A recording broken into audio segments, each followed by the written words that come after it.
Natalia, and yes, I changed my background because the other one was a little bit too dark and I wanted some change, so I changed it. But that's not why we're here. We're here because I want to show you how to make a shaking card or shaker card like this one here. It looks like this in the front, and the inside it looks like this. And this card is actually inspired by the many days of rain we have had here in Denmark. And the term summer here in Denmark is very loosely used because sun isn't what we see the most of. It's mostly rain. And I actually like to walk outside with my umbrella and hear the rain trickle down onto my umbrella and just smell all of the rain smell. It's just so fantastic. I'm not complaining actually. I like the rain. And even as we speak, it's pouring down outside, as you can see. So this card is actually not made by any machines. You know, you can put some images on a piece of paper and then run it through a machine and then the image comes out of the other end. It's all man-made or handmade. And the reason why I don't use any of these cutting machines and such is because I don't believe in tutorials that kind of force you to buy all of these machines just so you can make a card. It just seems wrong to me. So that's why I only make cards and tutorials with things you got at home. And if you want to see some more of these kind of DIYs in the future, be sure to subscribe to this channel. And if you're ready, let's just get started.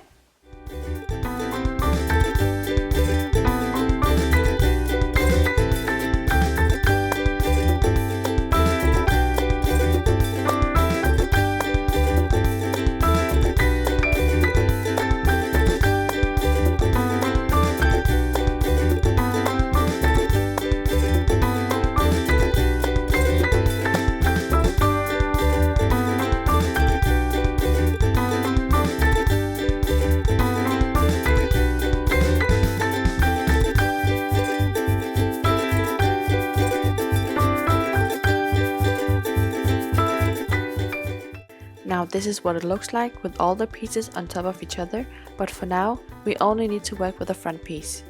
Now we need to make an image on the front piece, so what you can do is you can take your phone and then find an image on the internet and then save it onto your phone, then go into the photo folder and then find it, then turn the light up on your phone screen so you really can see the image through the card piece.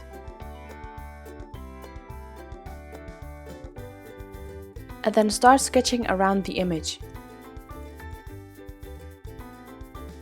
Now I'm just adding a little frame around the umbrella so the image itself will stand out even more.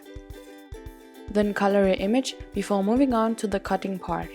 Now we need to cut the fabric piece of the umbrella out so we only have the skeleton left. So gently cut them out. It's up to you if you want the middle piece to be colored. I just think it looks the best. Now before putting the foam stickers on, you need to mark the placement of the front piece. So sketch around the corners of the front piece and also sketch inside of the umbrella as well.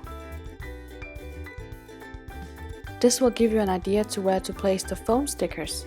And speaking of the stickers, you can place them around the image, or you can divide the image and then place them in the lines you created. But I'm just going to place them around the image because the other option is pretty tricky. When you're placing them, place them a bit from the sketched area, so when you're placing the front piece on top, they won't be visible.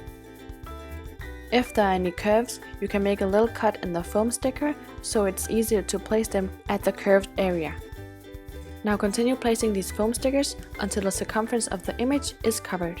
Now as you can see, the bead itself is too big for just one layer of these foam stickers. So we need to add additional layers so it can move around more freely. So add about 2 or 3 more layers onto the card. Now it can move more freely and won't interfere with any of the layers. Now erase the pencil markings you made in the beginning and then gently move them out. Now before pouring the beads in, we need to cut a piece of the acetate. Now if you don't have any acetate-like materials, you can use a plastic pocket like this one. Now cut out a small piece that fits right on top. And you can always adjust the size if it's too big. Now when you got the right size, pour in as many of the beads as you want. Then take the acetate and then place it right on top. And then press down onto the foam stickers to make it stick. Now you can decorate your front piece before putting it on to the middle part. Now when placing the front piece on the middle part, you can see the front piece is tilting because there's no support underneath it. Now we need to add some support with the foam stickers, so create the same height in layers as you did before in the shaking area. Now we also need to add some foam stickers onto the acetate to make the front piece stick. So add some foam stickers and then place the front piece right on top.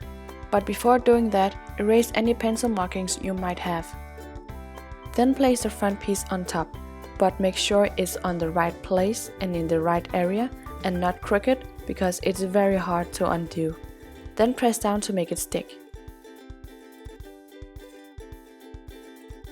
Now the only thing left to do is to stick it onto the base card, and you can either do it with foam stickers or with glue. And I chose to do it with glue because it's easier to move around and to control. And that's pretty much it.